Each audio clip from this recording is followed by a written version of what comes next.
Halo teman-teman, berjumpa lagi dengan saya Brother Phil. Kali ini kita akan mereaksi video bangkei yang tak henti-hentinya menyebarkan bau busuk. Seperti biasa kita akan merespon satu persatu omongan bangkei setelah video berikut.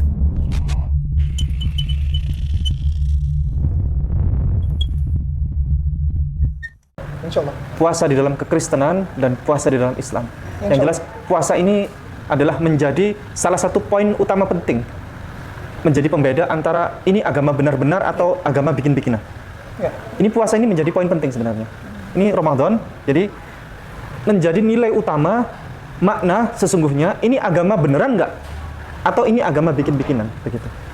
Baru mulai Ipung sudah buat klaim entah dari mana. Lewat puasa menentukan agama itu benar atau tidak. Kalau kita bandingkan puasa Yahudi dan Kristen waktunya 24 jam. Sementara puasa dalam Islam hanya hilangkan waktu makan sekali, yaitu siang hari.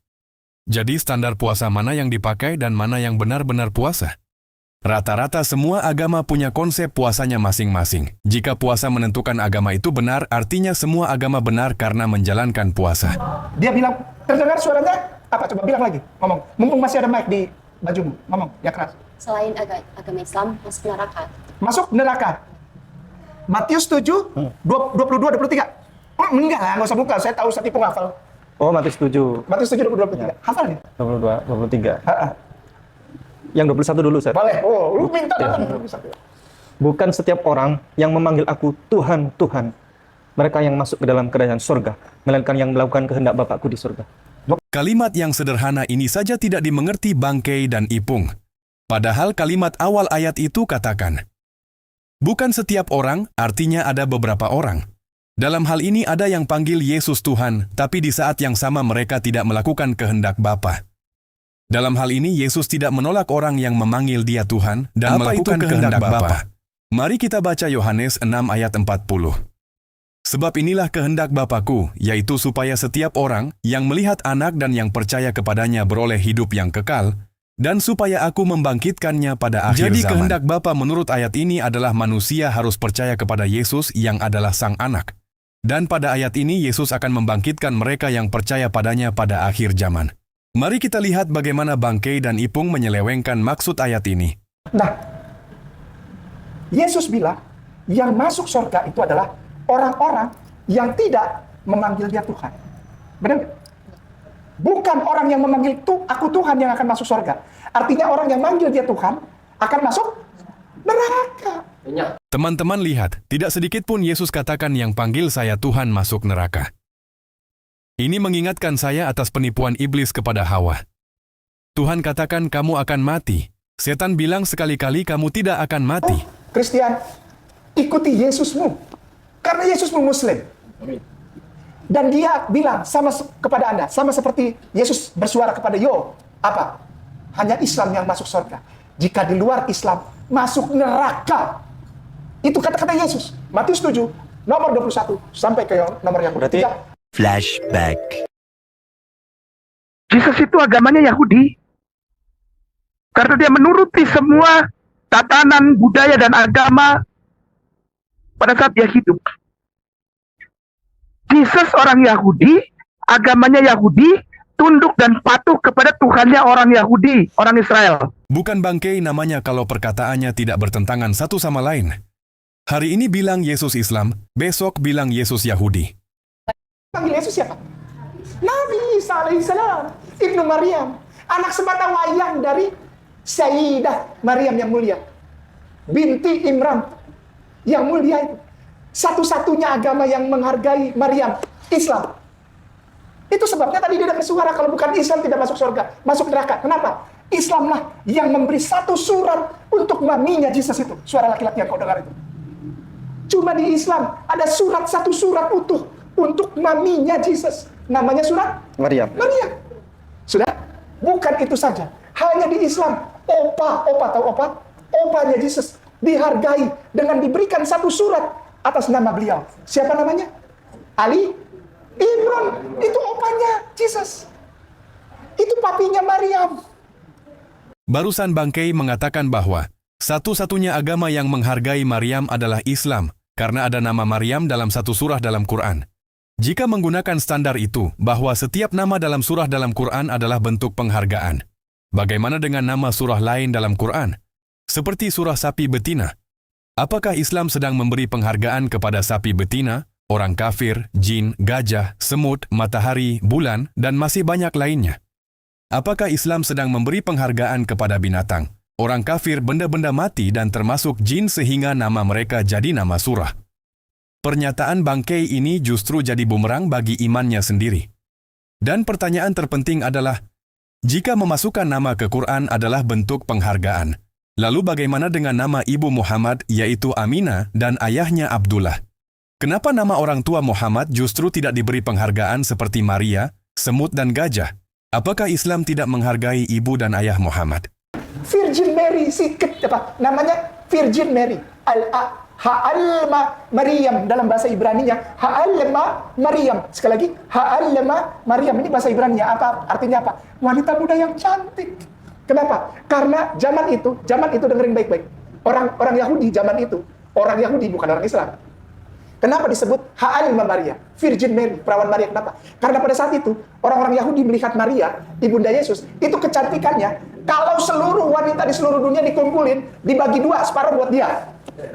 Bayangkan itu Maryam, bayangkan itu Virgin Mary itu.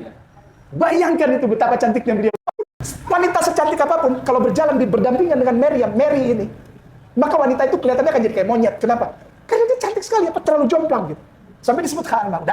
Kembali bangkai mendongeng, entah dari mana dia mendapatkan informasi ini. Mungkin bangkai terlalu sering bergaul dengan para habib yang menceritakan dongeng. Dan kita baca yang 1 Korintus. Berarti Ustaz yakin yang di dalam mimpi itu? Saya bukannya yakin, wallahu a'lam bishawab. Cuma saya menyandingkan dengan data. Kan saya hidupnya dari data, Ustaz. Kayak nama ini hidupnya dari data saja. Saya tidak mau keluar dari data. Iya, tidak mau asumsi, tidak mau. Data fakta. Iya, jadi ketika saya tanya, yo, suaranya laki-laki apa perempuan? Laki-laki. Jangan-jangan itu suara Yesus, Jo. Kenapa? Karena Yesus ngomong gitu di Matius. Saya ini orangnya data. Saya nggak mau ngomong tanpa data. Seperti yang terakhir. Silakan Ustaz Ipung. Ya.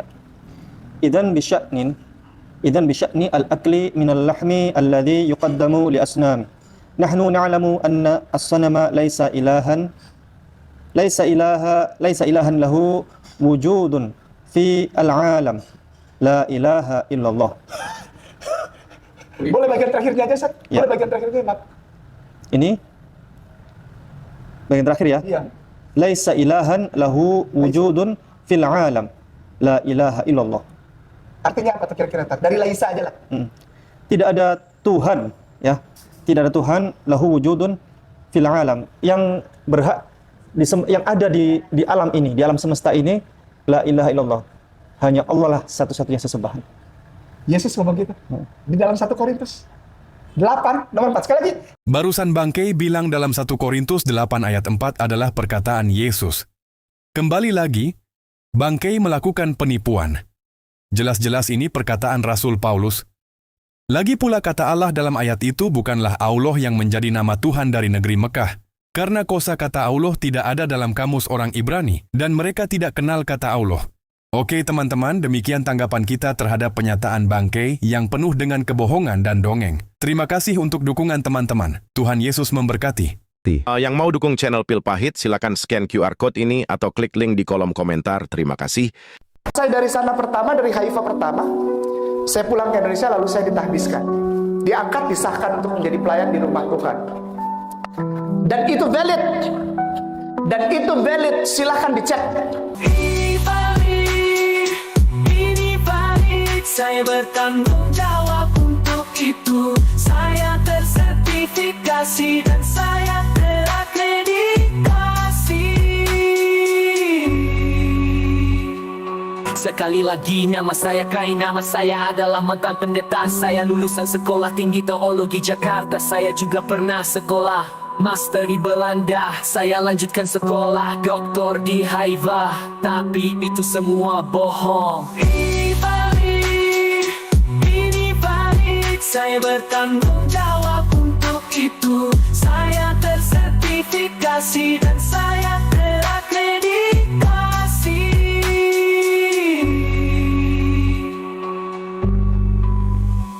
Sekali lagi nama saya Kain, nama saya biasa berdakwah di gereja saya, banyak mualafkan orang Kristen dalam gerejanya. Karena itu saya dipukuli sampai tulang-tulang patah, tapi itu semua bohong.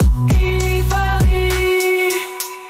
valid, saya bertanggung jawab untuk itu. Saya tersertifikasi dan saya terakreditasi. Hey bangke, sampai kapan begini? Bertobatlah sebelum ajal menjemputmu. Sejak tahun 2009 sampai dengan hari kemarin, alhamdulillah hari Sabtu minggu kemarin, alhamdulillah Allah percayakan sudah 778 orang yang Allah percayakan untuk saya tuntun syahadat, dan 80% dari 778 orang itu kita tuntun syahadat di dalam rumah ibadah mereka, di dalam gereja dan katedral, dan 80% dari 778 orang itu kita tuntun syahadat di dalam rumah ibadah mereka, di dalam gereja dan katedral. Dan itu valid, silahkan dicek. Ini valid, dan saya bertanggung jawab untuk hal itu. Nah, lo ketahuan ya, bohongin orang ya.